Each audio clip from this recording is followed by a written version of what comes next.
kulanti wacan wanaagsan daawadayaal gebi ahaantiinba halkani waa warar sugan ku soo dhawaada wararka dunida maanta ugu doorka roon. Howlgal laga fuliyo gobolka Shabeellada Hoose ayaa lagu soo qabtay walxaha qarxa. Dowlad goboleedka Puntland oo u digtay ganacsatada. Gudoomiyaha cusub ee gobolka Hiiraan oo maanta xilka la wareegay.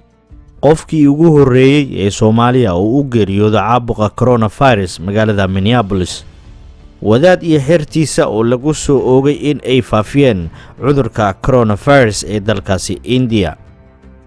waa maalinimo khamiisa 16 bisha Abriil ku soo dhawaada wararkaasi warar kale oo faahfaahsan.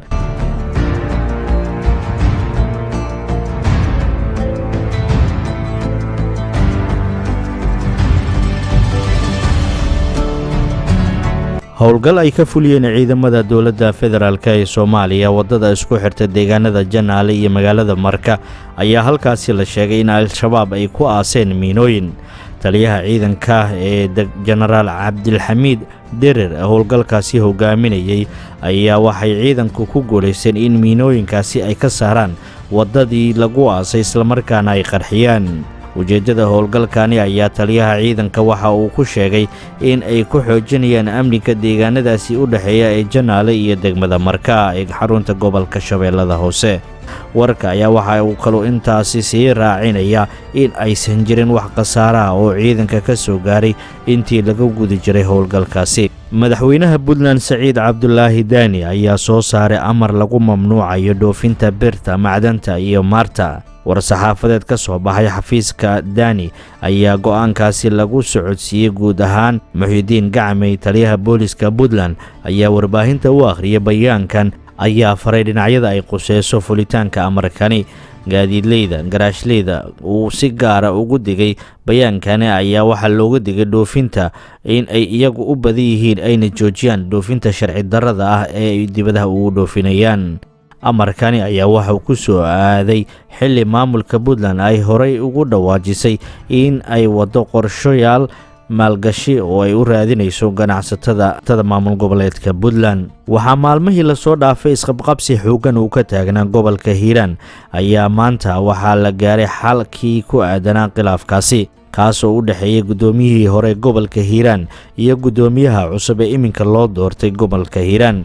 magaalada Beledweyne ayaa maanta waxaa kulan ku yeeshay gudoomiyihii hore ee gobolka Hiiraan ee laga qaaday Cali Maxamuud Caraale iyo gudoomiyaha cusub iminka ee gobolka Hiiraan Cali Jayte Cismaan, iyadoona ugu dambeyntii xilka lagu wareejiyay gudoomiyaha cusub ee gobolkaasi. inta uu socday kulankani ayaa waxaa goobta ku sugnaa Ugaas Khaliif Rooble iyo sidoo kale saraakiisha ciidanka xoogga dalka qaybta 17aad iyo saraakiisha ciidanka Amisom iyo mas'uuliyiin kale fara badan. Cali Maxamed Caraale, gudoomiyihii hore ee maamulka gobolka Hiiraan, ayaa sheegay in muddo 2 cisho ah ka hor kulan uu la qaatay Ugaas Khaliif Ugaas Rooble isla markaana isla afgarteen in uu xilka iska wareejiyo. gudoomiyaha cusub ee gobolka Hiiraan Cali Jayte oo isna hadlay ayaa u mahad celiyay Cali Maxamed Caraale go'aankii uu ku qaatay isaga oo sheegay in ay siyaasadda ka wada shaqayn doonaan. Cali Jayte ayaa si rasmi ah u qaban doona shaqada gudoomiyaha gobolka Hiiraan oo 2 jeer oo hore loo soo magacaabay markii saddexaadna imika inay naqanayso. qofkii ugu horeeyay ee Soomaaliya ayaa shalayto lagu aasay gobolka Minnesota. qofkaasi oo ahaa marxuun lagu sheegay magaciisa Xaaji Saalax Cabdulaahi Maxamed oo da'diisu ay ahayd 86 sano isla markaana qabay xanuuno kala duwan oo dhanka sababada ah. waxaa ka waramaya mid ka mid ah carruurtiisa. aabba xoogaa wuu yara xanuunsanaa inta ay ku sheegeen cudurkan COVID-19 oo la dhaho coronaviruska. intii lagu sheegin ka hor aabba wuxuu sanbabadu xoogaa ka jiranaa, wuxuu qabay cudurkan oo la yidhaahdo COPD oo chronic pulmonary disease obstructive ee dhahaan. marka sanbabada aabba xoogaa ka jiranaa, oxygen buu ku neefsani jiray. aabba horta hore sidiis kale wuu fiicnaa ilaa khamiistii hadda oo taariikhdu markay ahayd Abriil 9 2020 ayaa waxaa dhacday xoogaa lagu soo booday neeftii oo hoos bay sii aaday. hosbitaalka ugula orodnay, hosbitaalka markaa geenay xoogaa laabi waxay ka qaadqaadeen waxay ogaadeen aabba inuu qabo cudurkii oo coronavirus ahaa isla markii ayayna soo wada buriyeen dadkii oo aabbe la socda o dhan way soo wada buriyeen. isla markiina aabbe waxay sameeyeen transfer bay sameeyeen, sababtoy tahay Minnesota dadka coronaviruska laga helo saa maqlay 2 hosbitaal unbay geeyaan. aabbe hosbitaalkaas markii ay geeyeen khamiistii uu jiraday ilaa saakadan 3:00 subaxnimo uu ka dhimanayay aabbe meeshaas uu ku jiray. aabbe si fiican baa loo xirxiray, kowga bacbay ku xireen, kabacdina kafantii ayay ku xirxireen sida oo islaamic shareecada ay waafaqsan tahay, sidii dadka caadiga markay dhintaan tii baynu sameeyeen. alxamdulilaah arrintaas warwalo weyn baa noogula jirtay run ahaantii. markaynu xirxireen aabbe kafanta ku xireen waxaa isugu imaanay qubuuraha oo Brownsville baa isugu imaanay. waxay nagu amreen dadka kasoo qaybgalayo aaska waa inay yihiin oo dad ka yar 10 qof, dad ka yar waa inay yihiin, waa in dad caafimaad qaba ay yihiin oo jiro isku ogeen. haddii oo markii la isku imaadane waa inay 6 feet ilaa 6 feet ay kala fogfogaadaan. aabbe sidii salaada ugu tukanay janaasada anaka oo kala fogfog oo mid walba mid kale ka taxadarayo. kabacdina meeshii baa aabbe lagu aasay, meesha ayaa ugu duceynay. hogaamiyaha jameecadda tabliiqa ee dalka India Saad Khandalavi ayaa maanta lagu soo oogay dacwad la xiriirta dil aan ula kac ahayn kadib markii uu qabanqaabiyey kulan ay tabliiqu ku yeesheen magaalada Delhi xilli uu cudurka coronavirus farabaan uu ku hayo magaaladaasi.